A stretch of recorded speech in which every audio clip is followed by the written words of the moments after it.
Se você gosta de animes, muito provavelmente já deve ter se deparado com algumas bizarrices que este vasto mundo de entretenimento pode oferecer. Podendo ser um mundo gótico futurista sobre um vampiro caçador de monstros, no qual um dia pode sair vídeo de Vampire D, se o meu único inscrito comentar. Ou também pode existir um anime onde um cara é forçado a lidar com criaturas mitológicas, como uma arpia, uma lâmina, centauro e etc. Ao qual eu fiz um vídeo exclusivamente falando quanto eu gosto, e que vai possuir algumas semelhanças com o anime de hoje, a Centaur's Life, que diferente de Momosu, terá muito menos eti, e será um slice of life focado na comédia. Mas não se engane pensando que vai ser tudo bonitinho, pois esse anime é um pouco aleatório. Em um momento você vai estar vendo o grupo das protagonistas comprando os clitóris delas, e no outro estaremos vendo um flashback sobre a história triste de um jovem que conseguiu sobreviver aos horrores de um campo de concentração em meio à guerra. Mas antes de explicar direitinho pra você do que se trata esse anime, meu nome é Renin, ou Genin, e eu tenho um canal de animes. E hoje neste canal, a review da vida de uma centauro. Sem mais enrolação, vamos para o vídeo. Antes de tudo, eu vou precisar montar uma linha cronológica dos acontecimentos deste mundo, para lhe mostrar que eu não estou brincando sobre ser um pouco aleatório, ou profundo se preferir. E depois disso, eu explico o que realmente é sobre esse anime. Então, se prepare.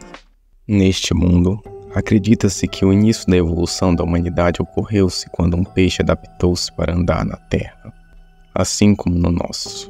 Porém, com uma pequena diferença. O peixe sofreu uma mutação na qual duplicou a sua barbatana peitoral, o qual deu origem a um par extra de membros, totalizando 6 membros em um único mamífero. E no final desse processo evolutivo, 4 tipos de humanos se desenvolveram. Humanos de asas, que apesar de sua aparência tanto angelical quanto demoníaca, não possuem capacidade de voar, e sua auréola é apenas parte do seu cabelo. Fauno humanoide, no qual sua característica serão seus chifres. Humano cavalo, que acredito que não precisa de uma apresentação, que a título de curiosidade, montar nas costas de um é considerado uma ofensa, já que eles eram usados como escravos de transporte em épocas passadas. As sereias, que se adaptaram para viver na água e um pouco na terra. E por fim, 2 espécies que daqui a pouco eu falo. Devido às tão distantes características de um humano para outro, esse mundo foi marcado por violentas guerras e discriminação entre sua própria espécie. Dentro dessas guerras, uma história do período feudal se destaca. O conto da princesa Centauro, na qual foi sequestrada. E quando isso ocorreu, os humanos cavalos foram imediatamente atrás dela. E durante sua cruzada pela busca de sua realeza, várias lendas se criaram. Uma dessas lendas foi que um guerreiro centauro em pleno alto mar teria afundado um navio com apenas uma flecha. Apesar da busca pela princesa ter sido um pouco sanguinária, no final, tudo acabou dando certo. Mas, você acha que a violência e a discriminação deixou de existir depois disso? É óbvio que não.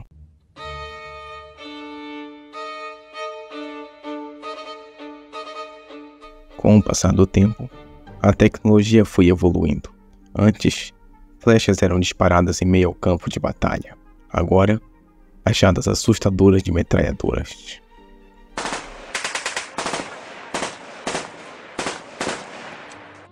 E no meio desse infeliz massacre, nós acompanhamos um menino, que além de perder seus pais e sua terra natal, foi forçado a ir a um campo de concentração. Durante esse inferno, o pobre garoto foi forçado a trabalhar, mesmo que quase estivesse morrendo de desnutrição. E apesar de ter ficado com sequelas deste trágico momento de sua vida, esse mesmo garoto conseguiu sobreviver graças a um soldado. E anos mais tarde, esse mesmo garoto viria a se tornar um grande empresário, o qual em uma de suas reuniões, conheceu um anfíbio, Jean Rossier, ou o francês, que apesar de aparecer somente em um episódio, é uma das tramas que mais chamou a minha atenção. A relação de sua tribo, a qual acredito que seja esperado nas tribos do Amazonas, com o resto do mundo. O seu povo acredita que todas as outras espécies são hostis conosco. Neste exato momento acredito que você deva estar pensando: puxa, esse anime é um pouco pesado. não é? De fato, o contexto que eu dei aqui é um pouco pesado, mas eu quero que você pegue o que eu te contei e jogue tudo no lixo. Pois por incrível que pareça, esse anime é um ecchi, ou pelo menos tenta ser um. Acredito que era para ser um slice of life mais a sério, só que não souberam direito o que enfocar. Em meio episódio você vai estar vendo algo meio triste com a história que eu contei agora há pouco, e no outro você vai estar... Como é que eu falo isso sem parecer um pervertido? Você vai estar vendo as protagonistas conversando sobre como é a perereca delas. E não só isso, o anime também tem momentos em que discute o que a arte contemporânea deveria significar. É só para ser aleatório ou ter um significado a mais? E também tem a questão do que um artista deveria ser capaz de fazer pela sua arte.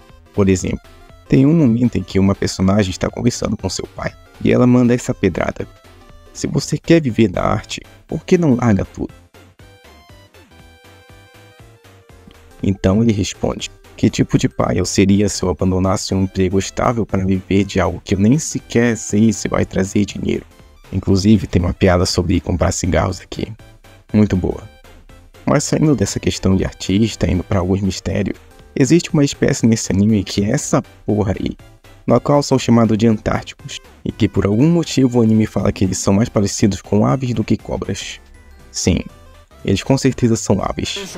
Eu sou um Luditic, mas não se engane, apesar dessa aparência meio peculiar, eles são responsáveis pelo que eu acredito ser um dos maiores mistérios dessa obra: o deus mecânico Dagon, que vai aparecer uma vez em um único episódio e nunca mais será citado.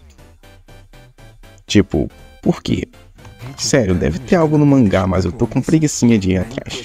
Então eu dobro e passo para o próximo. Diferente dele, os fantasmas, os espíritos, serão um pouco mais frequentes, mas ainda assim vão ser completamente secundários se forem comparados com as protagonistas e seus familiares.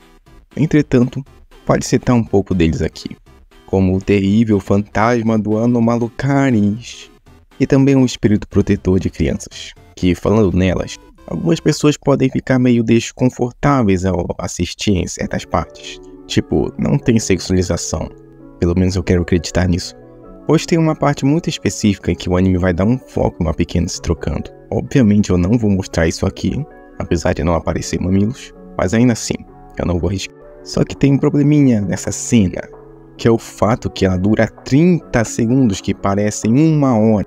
Eu realmente não entendi o objetivo dessa cena, mas eu vou supor que eles não tiveram malícia.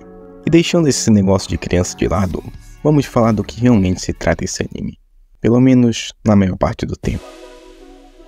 O que eu entendi ao assistir a vida de uma sentada foi aproveitar momentos simples da vida, desde uma caminhada com aqueles que estão ao nosso redor, até observar algo tão simples quanto uma flor e perceber que não precisa ter um significado por trás. O que precisamos fazer é perceber que o simples é belo. E também, só porque alguém aparenta ser diferente, não quer dizer que ela seja um perigo, por mais que seu sorriso pareça que vai devorar você. E por último, que certas coisas não terão respostas. Tipo, sério, o que é esse deus que a tribo do francês tanto fala?